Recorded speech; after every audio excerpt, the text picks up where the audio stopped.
নমস্কার, আমি অভিক মাহারা। আজকে আমি তোমাদেরকে শোনাবো যে হনুমানকে কেন তার নিজস্ব শক্তি ভুলিয়ে দেওয়া হয়েছিল। একবার হনুমান তার বাড়িতে খেলা করছিল। হঠাৎ তার বাড়ির পাশে ছিল একটা আপেল গাছ, এবং হনুমান খেলা করতে করতে সেই আপেল গাছের মধ্যে একটা ফাঁকের মধ্যে সে সূর্যকে দেখতে পায়। এবং যখন সে সূর্যকে দেখতে পায় তখন সে ভাবে যে ওইটা মনে হয় আপেল। তো আপেল ভেবে হনুমান কি করে না, সে উড়ে চলে যায় এবং সূর্যকে খেয়ে ফেলে। যখন সূর্যকে খেয়ে ফেলে এইটা দেখে ইন্দ্রদেব তাকে বজ্রঘাত করে, এবং যখন তাকে বজ্রঘাত করে তখন হনুমান মাটিতে পড়ে যায়, এবং মাটিতে পড়ে যাওয়ার সঙ্গে সঙ্গে হনুমান সেন্সলেস হয়ে যায়। তারপর বাকি যে দেবতারা থাকে তারাও শশব্যস্ত হয়ে পড়ে। পরবর্তীকালে তার পবনপুত্র হনুমান, মানে তার বাবা পবনপুত্র কি করে, হনুমানের এই অবস্থা দেখে পবনপুত্র অর্থাৎ পবনদেব হাওয়া বন্ধ করে দেয়, বাতাস।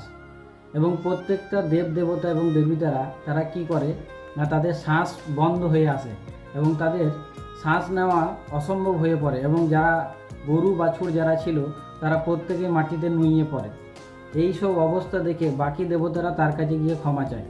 তখন পবনদেব বলে যে যদি আমার কাছে ক্ষমা চেয়ে লাভ নেই, যদি এইটা করতেই হয় তাহলে প্রথম আমার ছেলেকে বাঁচাও। এইটা দেখে কি করে বাকি দেবতারা দেখে এই ছেলে বিশাল পাওয়ারফুল এবং পরবর্তীকালে অনেক বড় হতে পারে, যার কারণে প্রত্যেকটা দেবদেবতা তাকে তো বাঁচায় এবং প্রত্যেকে তাকে একে একে আলাদা আলাদা বর দেয়, এবং হনুমান বিশাল পাওয়ারফুল হয়ে পড়ে।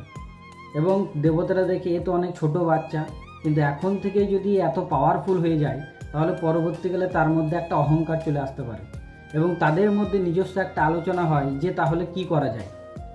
তখন বাকি যে দেবতারা থাকে তাদের মধ্যে একজন বলে, আচ্ছা ঠিক আছে, এর ক্ষমতা থাকুক, কিন্তু এ যতদিন না বড় হচ্ছে ততদিন পর্যন্ত তাকে ভুলিয়ে দেওয়া হোক। এ যাতে তার ক্ষমতার মধ্যে আইডিয়াই না থাকে যে তার মধ্যে এত বড় ক্ষমতা আছে। তো তারপরে কি না, হনুমানের ওড়ার যে ক্ষমতা, সেই ওড়ার যে ক্ষমতা সেটা ভুলিয়ে দেওয়া হয়। তারপর একবার যুদ্ধ হয়, যখন লক্ষণকে তীর মারা হয় এবং লক্ষণ মাটিতে নুইয়ে পড়ে, এবং বলে যে নাকি সঞ্জীবনী পুঁটি থেকে একটা ঔষধ নিয়ে আসতে হবে। সেই ঔষধ যদি ভোরের আগে, সূর্য ওঠার আগে যদি নিয়ে আসতে না পারে তাহলে কিন্তু লক্ষণ বাঁচবে না। এইটা দেখে সবাই ভাবে যে তার মিডিলে একটা সাগর পড়ে, এবং সাগরের ওই পাশে একটা জঙ্গল আছে, সেই জঙ্গলে গিয়ে নাকি ওই ঔষধটা পাওয়া যাবে। এইটা দেখে সবাই বলে যে না, কে যাবে। তো তারপরে কি করে না, হনুমান বলে শ্রীরামকে বলে যে তুমি প্রভু একবার আমাকে আদেশ দিন, আমি গিয়ে নিয়ে চলে আসবো। তো তখন হনুমান ভাবে ঠিক আছে, সে যাবে তো ঠিক আছে, কিন্তু হনুমান ভাবে যে আমি সাগরটা পার করে কি করে যাব। তখন একজন ছিলেন, সে হচ্ছে জাম্বুবান। সেই জাম্বুবান কি করে না, হনুমানকে সেই যে পুরনো যুগে বা পুরনো দিনে বা ছোটোবেলায় তাকে যে তার ক্ষমতা ভুলিয়ে দেওয়া হয়েছিল, তখন জাম্বুবান তাকে মনে করায় যে হনুমান তুমি উড়তে পারো, তুমি চাইলে এখান থেকে উঠতে পারো। তখন তার পুরো ঘটনাটা হনুমানকে বলে যে তুমি এরকম সূর্যকে খেতে গিয়েছিলে, তারপরে তোমার এই শক্তি ভুলিয়ে দেওয়া হয়েছিল। তো জাম্বুবান তাকে মনে করায় যে তুমি উঠতে পারো। তারপর হনুমান উড়ে গিয়ে তারপরে ওই যে ঔষধ নিয়ে আসে, এবং তারপরে লক্ষণকে খাওয়ানোর পরে লক্ষণ বেঁচে যায়।